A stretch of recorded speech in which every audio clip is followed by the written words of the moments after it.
सभी को सुप्रभात। मैं शिषपाल बीए पाठ सेकंड हिंदी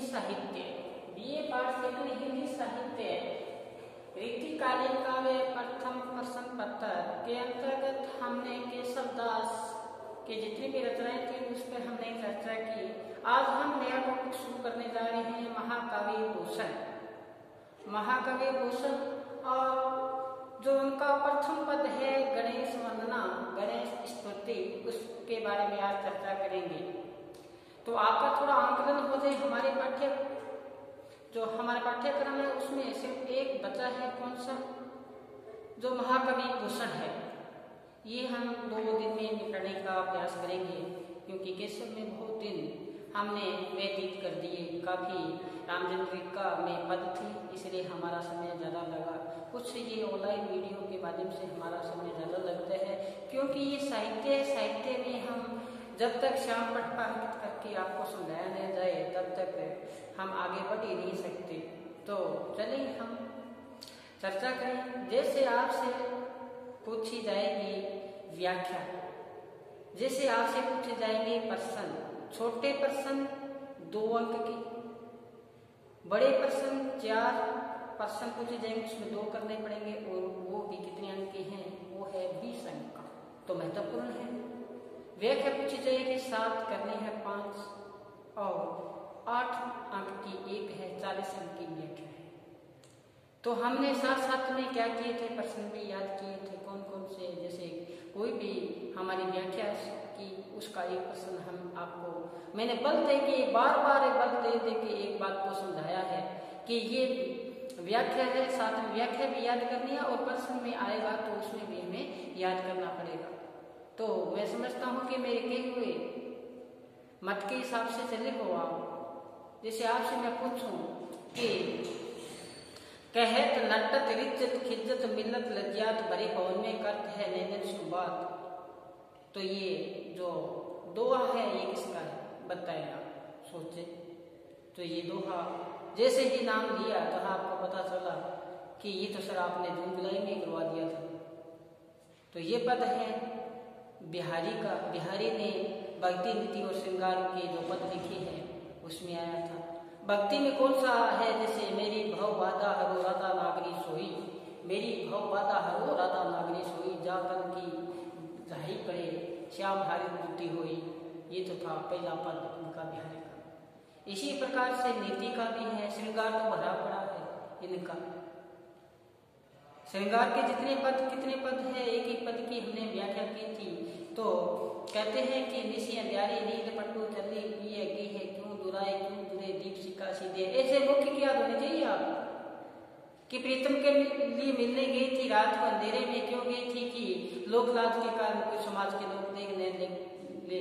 लेकिन यहाँ पे बताया है बिहारी ने कि क्यों दुराए क्यों दुरे दीप सिक्का सीधे, छिपाने पे नहीं छिपी, क्योंकि उसकी देह की कांति जो उनकी चमक आभा थी वो कैसी थी, दीपक की बनती थी। क्यों दुराए क्यों दुरे दीप सिक्का सीधे। तो देखो फिर जैसे निधि से संबंधित बात आई थी, कवि ने बताया था कि दीर्घ सांस ने लेहु दुख, सुख साई ने भूल, दे क्यों करत है दे सुख कबूल। के दुख आए तो क्या नहीं लेना है, लंबी सांस नहीं लेना है। सुख में किसको नहीं भूलना है, साई को भूलना नहीं है, इसको नहीं भूलना है। दे क्यों करत है, क्यों बार बार ऐसा कह रहा है हाय लगी हुई है तेरी, इतने जो तेरे को दे रखा उसको कबूल करना। ये किसका था? ये बिहारी का था। इसी प्रकार से बात आ जाए आगे। तो जैसे करें बात कि झरी झरी मानो बूंद है पत्ती, झरी झरी जिन्नी बूंदनियां मानो है पत्ती। और फिर बताया ऐसे समय में क्या कहा कि आंख खोली देखी न घन है न घनश्याम है, और छाई बूंदी मेरी अखियन में। ये कौन सा है? एग्जाम में भी आएगा ये। और आपको बहुत एक शब्द बताया था इसका, थोड़ा बल दे अपने आप आपको अंक अपने आप को देख के कहते ना, जब तक अपने आप को नहीं देख पाता तब तक भरम मिटता ही नहीं है। कह नानक जिन आपा जिन्हें मिटे ना भरम की काई, काहे रे मन वन को दिन को जाई। कहीं जाने की आवश्यकता नहीं है, अपने आप का देखना, अपने आप को अंदर देखना है। तो यही बात आगे कौन सा है, जैसे बताया मैंने, तो बात चल रही थी अपनी कि जैसे ये पद किसका था, आपको ये बात चल रही थी कौन सा, कि धीरे धीरे बूंद पड़ती है मानो। ऐसे समय में श्री कृष्ण जी आए और एक श्योपन के चल रहा था, एक गोपी का श्योपन में चल रहा था कि जैसे बारिश की बूंदे, सावन का महीना था, बारिश की बूंदे गिर रही थी धीरे धीरे, और ऐसा वातावरण था, चारों तरफ से घटाएं छा रही थी। और ऐसे वातावरण में श्री कृष्ण जी आके गोपी को कहते हैं झूला झूलने चली।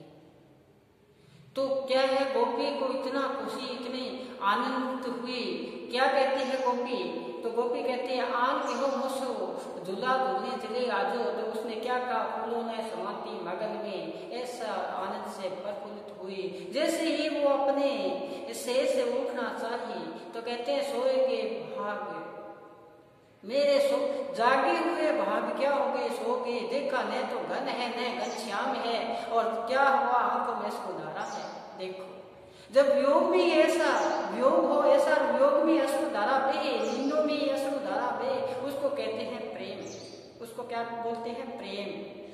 कि अगर सोए बड़े शोपन आ गया, शोपन में हमारे बिच्छो, हमारा स्नेह पात्र याद आया और उस याद में हमारे अश्रुधारा बही, उसको हम स्नेह कह पाते हैं, अच्छा नहीं। ये कहते हैं ना, प्रेम प्रेम सब कहे प्रेम न जाने, कोई आठों पैर जिना रहे प्रेम कहे सोए, आंखों में अश्रुधारा बही, उसको क्या कहते हैं, प्रेम कहते हैं। यही बात यहाँ स्नेह की बात आई। तो ये कवि कौन सा है, यहाँ कवि है देव। कौन सा है देव, अरे वो एग्जाम में पूछी जाएगी। अति सुदो स्नेह को मारे रह जाने को चानक बांक नहीं था, साथे चले तो अपन को जिजके कभी निशांक नहीं। ये कवि किसकी रचना है, समझे कविता घन आनंद की है, हे आंकन की पीर जगी गणानंद की। पता ही है ये पंक्ति किसने कही थी, समझे कविता घन आनंद की है, हे आंकन की पीर जगी गणानंद की। कविता वो ही समझ सकता है जिसके हृदय में प्रेम की या बिछो की क्या हो आंखें हो। ये बद्रीनाथ ने कही थी, आपको सुनाए थे। तो क्या बताया, डिठी को नहीं कोई ठोर, गणानंद जी ने कहा था मेरे जो दृष्टि है दूसरे को ठिकाने नहीं है, ऐसा ही बात हो। प्रीति मरना विचारे प्रीति जानो पे पानी संग, जो अपनन को जारे प्रीति जननी छुटकारा, जो अपनन को हारे। ये होता है प्रेम, ये गणानंद का प्रेम था कि भय अति निष्ठुर मिटाए पहचानी डारी, यही दुख हमें लागी हाय हाय है। तुम तो निपट निर्दयी कब, तुम तो निपट निर्दयी भूल गए शुद्धि, हमें सेज सूल क्यों सुलाए है। देखो कितनी गहरी बात कही है, तुम तो निपट निर्दयी भूल गए शुद्धि, इतने निर्दयी निकले कि मेरी शुद्धता ही नहीं भूल गई। हमें सेज सूल क्यों सुलाए, हमें सेज से उठाकर जो सही मेरी सेज है कांटों की सेज में क्यों सुलाया है। ये बात कही थी घनानंद जी। तो आगे ये बात है घनानंद जी की। आगे जैसे बात करें कि आपो ही आप ऋषि, आपो ही आप ऋषि रहे, कभी आपो आप मनावे। जो ये रचना किसकी है कि कभी अपने आप ही रूस जाना यानी गुस्से हो जाना और फिर अपने आप को मनाना, ये उन्माद की स्थिति है। प्रेम में ऐसा भी उन्माद होता है जब हम किसी पात्र से इसमें हिंदी साहित्य में स्नेह करते हैं तो कभी अपने आप क्या है रूठ जाना, कभी अपने आप को मनाना। ये किसकी रचना है, ये है पद्माकर की। किसकी रचना है, पद्माकर की। और इसी प्रकार से जोग जप तप संध्या सब ही तज्यो, तो ये किसकी रचना है बताओ, ये भी किसकी है, पद्माकर। श्री राम की बारे में बताया था। सेनापति का भी आपको पता है, सेनापति प्रकृति का चित्रण में आता है, वो भी हमें याद होना चाहिए। इसी प्रकार से आपसे पूछ दिया जाए कि अपने एक रचना आती है कविराज गिरधर की कुंडलियां। गिरधर की कुंडलियां तो उसमें तो बहुत आसान से उनकी कुंडलियां हैं। बीती ताही विसार दे आगे की सुन ले, बीती ताही विसार दे आगे की सुन ले। और क्या है, जो बनी आवे सहज में ताहव को चित ले, जो बात बनी आ रही है उसको सहज में उतार। तो क्या बताए हैं कि प्रीति कीजिए बड़ेंसो, तो क्या बताए प्रीति कीजिए बड़ेंसो समय लावे पार। प्रीति ऐसे से करना चाहिए जो सामर्थ्यशाली हो, जो हमारी बेड़ा को पार कर दे, यानी हमारी मझधार में नाव हो उसको क्या कर दे, पार कर दे। और जब दूसरा इनका एक पद करवाया था, श्याम पट में अंकित करवाया था, आपको याद दिलाने के लिए बात कह रहा हूँ, आपको अभ्यास दिलाने के लिए। कहते ना कर्त कर्त अभ्यास जन्मति हो सुजान रश्री आवाज से सिल पर पड़ता निशान। तो क्या बताया था, जैसे नैना जब परवश भे, आंखें जब अपने नहीं कहना नहीं मानती, परवश हो जाती है, तो तुम गुण सब जाए, हमारे अंदर जो गुण है वो भी चला जाता है। और क्या बताया, वे फिक्री चोरी करे लपटाए, आंखें बाहर चोरी करती फिरती है, दोस्त किसको लगता है, दोस्त अपने को लगता है। यही बात इसमें बताई थी। और इसके बाद में आपको पता है कि संतो मगन भया मन मेरा, संतो मगन भया मन मेरा, ये किसकी रचना है? संतो मगन भया मन मेरा, सदा एक रस लागा, दिया गरीबा डेरा, कुल मर्याद मेड़ सब भागी, किससे करूं प्रेरा, जाति पाति समझो नहीं, यह मन किया सवेरा, रस की आस प्यास नहीं मन मोर, रस की आस प्यास नहीं मन मोर, पीवे फूल गनेरा, जो रस मांगे मिले नहीं, जो रस मांगे मिले नहीं, सिर साटे बहु तेरा। और संतो मगन भया मन मेरा, बहुत एक पद के लिए 2 दिन तक व्याख्या चली थी इसकी। याद करो कौन सा है, अपने जो बाहरी मन को फिर स्थिर करो, कौन सा है व्याख्या, ये व्याख्या है रजब की। रजब तूने गजब किया, सिर पर बांधा मोर, आया था हरे भजन को नरक में किया ठोर, नरक में किया ठोर। तो ये था रजब की जो हमारा, तो ये जो व्याख्या एग्जाम में आएगी, जैसे पहली जो व्याख्या है अपने शुरू होता है, केशवदास बानी जगरानी की गति खानी न जाई, ऐसी मति उदार की कौन की भई, और श्री राम की वंदना है। फिर आगे शुरू होता है रामचंद्र का पूरा रामचंद्रिका में हमने सभी उनका वर्णन पढ़ा। और आज हम पढ़ने जा रहे हैं महाकवि भूषण। तो महाकवि भूषण में जैसे एक रचना शुरू की है तो गणेश की स्तुति में शुरू की है। कौन सी? गणेश की स्तुति।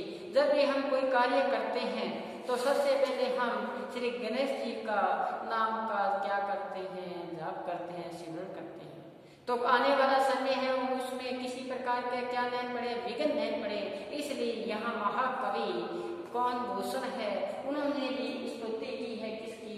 गणेश की। तो यहाँ जो कठिन शब्द है वो मैंने यहाँ 2-3 कठिन शब्द है उसको मैंने यहाँ श्याम पट पे अंकित किया। तो क्या कहते हैं? एकत अपार, एकत अपार, भावपथ के चले को शरम, कारण हरण बीजना से बरताइए। एकत अपार भावपथ के चले को शरम, कारण हरण करण बीजना से बरताइए। यह लोक परलोक सफल करण को कनद, चरण ही आने के जुड़ाइए। अलिकुल कलित कपोल ध्यान ललित, आनंद रूप सहित भूषण अधाइए। पाप तो बंधन विघ्न गढ़ बंजन, भगत मन रंजन धीरज मुख गाइए। एकत अपार भवपथ के चले को शरण, हरण करण बीजना से बरताइए। तो यहाँ पर भवपथ शब्द आया है तो यहाँ भवपथ का आशय होगा संसार का जो मार्ग है, संसार की मार्ग के लिए आया है भव सागर भवपथ। और इसी प्रकार से यहाँ पर बीजना शब्द आया है, बीजना का आशय होता है पंखा। और यह लोक परलोक सफल कोकनद, कोकनद शब्द आया है तो कोकनद बोलते हैं कमल को, कमल का पर्यावाचक शब्द है यहाँ पे। अनिकुल कलित, ये जो बर्मल होता है उनका झुंड के लिए आता है, कपोल गाल होती है। और आनंद रूप सरित, सरित का आशय नदी। और भूषण अनहाइए, पाप तरु बंजन विघ्न गढ़ गंजन, भगत मन रंजन दिन यज मुख गाइए। इसका आशय हाथी होता है। तो यहाँ पे वर्णन किया है महाकवि भूषण ने गणेश सर्व यानी स्तुति या बोलो स्तवन का वंदना की है। तो क्या बताए हैं यहाँ कवि महाकवि भूषण जी कहते हैं, ये संसार का रास्ता अत्यंत ही विकट है। संसार में हम इस संसार को हम पार होना है, ये रास्ता बड़ा दुर्गम है, कठिन है। ऐसे दुर्गम कठिन रास्ते पर अगर कोई व्यक्ति चलता है, चलता चलता थक जाता है और थकान आ जाती है, पसीने से बेहतर हो जाता है, पसीने से पूरा का पूरा पसीने से तर हो जाता है व्यक्ति। क्योंकि मैंने पहले बताया था कि संसारिक जो मार्ग है ये क्या है, कठिनता से भरा हुआ है, ऊपर खबर रास्ता है। ऐसा हो चलता चलता व्यक्ति थक जाता है और थक जाता है तो क्या करता है, विश्राम। और विश्राम करे तो उसको अगर थोड़ी ठंडक हवा मिल जाए तो उसको एक नई आनंद की अनुभूति होती है। तो यही बात यहाँ बताना चाहता है कौन, महाकवि भूषण। आपने गणेश जी की तस्वीर देखी होगी। गणेश जी का जो मुख है, वो जो उनके जो कान है, वो कान ऐसे लगते हैं जैसे पंखा हो। अगर कान हिलते हो तो पंखा, और पंख से तात्पर्य क्या है, पंखे से तो हवा ही होती है। अब थके हुए व्यक्ति को जब हवा प्राप्त हो जाए तो उसको क्या चाहिए। कोई व्यक्ति है प्यासा, कोई व्यक्ति है हाय पानी करता फिर रहा है, उसको प्यास पानी मिल जाए तो उनको तृप्ति हो जाती है। ये बात यहाँ बताई है कि ऐसा जो अपार जो भावत हो, उसको चलने से जो थकावट आती है, ऐसा जो थक जाता है व्यक्ति, उसको क्या जरूरत होती है, पंखे की जरूरत होती है, हवा चाहिए। ऐसी के गणेश जी की क्या करो, वंदना करो। जो व्यक्ति थक जाता है उसको वो पंखे से हवा प्रदान करते हैं। यहाँ गणेश जी उनकी थकावट को दूर करते हैं। थकावट का से ये है कि संसार में और कहीं दूसरे को आश्रय नहीं मिलकर गणेश जी आश्रय देते हैं। उनको जो संसारिक जो बाधाएं हैं उसको दूर करते हुए, हवा का तात्पर्य यहाँ संसारिक बाधाओं को दूर करते हुए उनको क्या करता है, मन को शीतल करता है। कैसे करता है, कानों के द्वारा, क्योंकि कान यहाँ गणेश जी की क्या है, पंखे की भांति बड़ी है। तो मैं आशा करता हूँ वो पंक्तियां समझ में आई।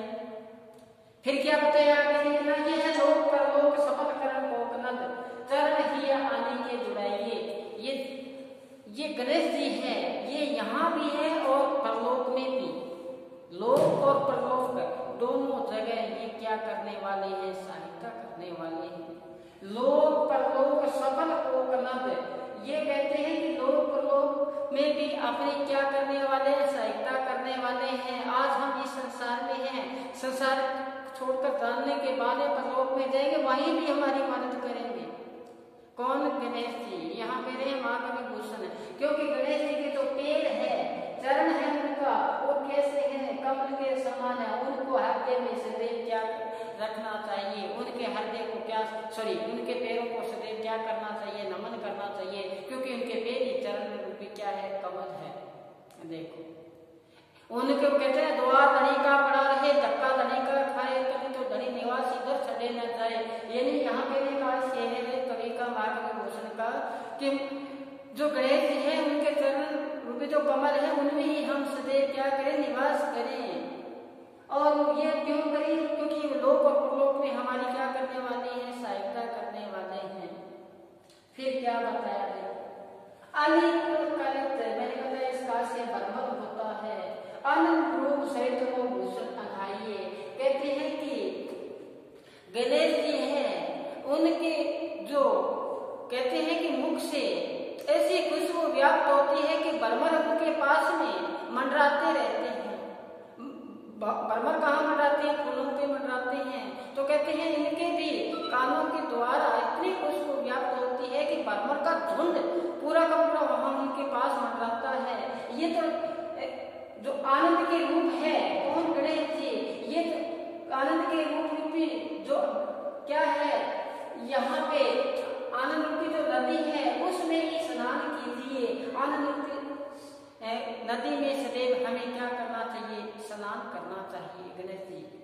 फिर क्या कहते हैं, क्यों करना चाहिए, फिर बता दिया। कहते हैं ये पापों को क्या कर देते हैं, पाप करो बंधन विघ्न, जो भी हमारा विघ्न है, हमारे कष्ट है, पहाड़ रूपी जो कष्ट है उनका क्या कर देती है, निवारण कर देते हैं। और ये क्या कर भगत मन रंजन, भक्तों को क्या करते हैं, ये सुख शांति प्रदान करने वाले हैं। ये है हमारे गणेश जी महाकवि भूषण के द्वारा बताई गई बात है कि एकत अपार भागवत को चले शरम हरण कर मीठा से बताइए लोक परलोक, ये लोक में भी है यहाँ पर लोक में भी है। गणेश जी को मनाइए, ये गणेश की स्तुति की गई है यहाँ पे। तो कहते हैं कि ये जो हमारा इतना बाधाएं आ जाए, बाधाएं कितनी बताइए, चाहे पहाड़ पर भी बाधाएं आ जाए कितनी बड़ी आ जाए, इन बाधाओं को तोड़ने के लिए हमारे गणेश जी है वो तत्पर तैयार रहते हैं। क्योंकि बताया है ना कि यह लोक परलोक यहाँ भी सहायता करते हैं पर लोक में भी करते हैं। और बताया है कि इनके चरणों में हमें सदैव क्या रहना चाहिए, चरणों को हमें नमन करना चाहिए। क्योंकि इनके चरण क्या बताए हैं, कमल रूपी चरण है, उनके हाथ जोड़कर उनको क्या करना चाहिए, नमन करना चाहिए। यही बात यहाँ महाकवि भूषण जो अपने व्याख्या शुरू की है, सबसे पहले यहाँ गणेश वृंदरा से शुरू की है। कल हम पढ़ेंगे इनका राजवंश वर्णन, आज हमने शुरू किया है महाकवि भूषण। तो आप बस इतना ही कर पर रहें, सुरक्षित रहें, पढ़ते रहें। धन्यवाद।